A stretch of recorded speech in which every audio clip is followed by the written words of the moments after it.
Kur na ndajnë edhe pak orë nga zhvillimi i procesit zgjedhor, një tjetër apel vjen nga vëzhguesit e Këshillit të Evropës për një proces zgjedhor të lirë të papenguar. Në faqen zyrtare të Asamblesë Parlamentare të OSBE-s, në mesazhin para zgjedhjeve thuhet se këshillohet gjithashtu që Komisioni Qendror i Zgjedhjeve të punojë në mënyrë të pavarur.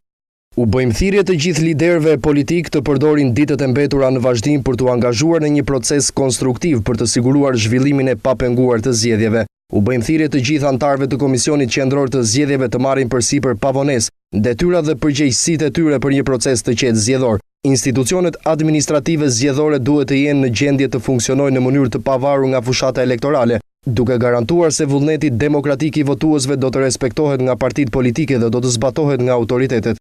Apeli i bërë nga koordinatori special dhe njëkohësisht drejtuesi i misionit vëzhgues zgjedhor afat shkurtër i OSBE-s Roberto Batelli dhe drejtuesit e delegacioneve parlamentare të OSBE-s dhe të Këshillit të Evropës vjen 3 ditë para se OSBE të bëjë të ditur qëndrimin e saj për procesin zgjedhor në një konferencë për media në ditën e hënë. Në Shqipëri 400 vëzhgues të kërkuar nga Odiri do të ndjekin procesin zgjedhor të ditës së diel. Misioni të monitorimit ditën e diel do të bashkangjiten edhe stafet e ambasadave të vendeve të ndryshme, përfshirë edhe Shtetet e Bashkuara të Amerikës.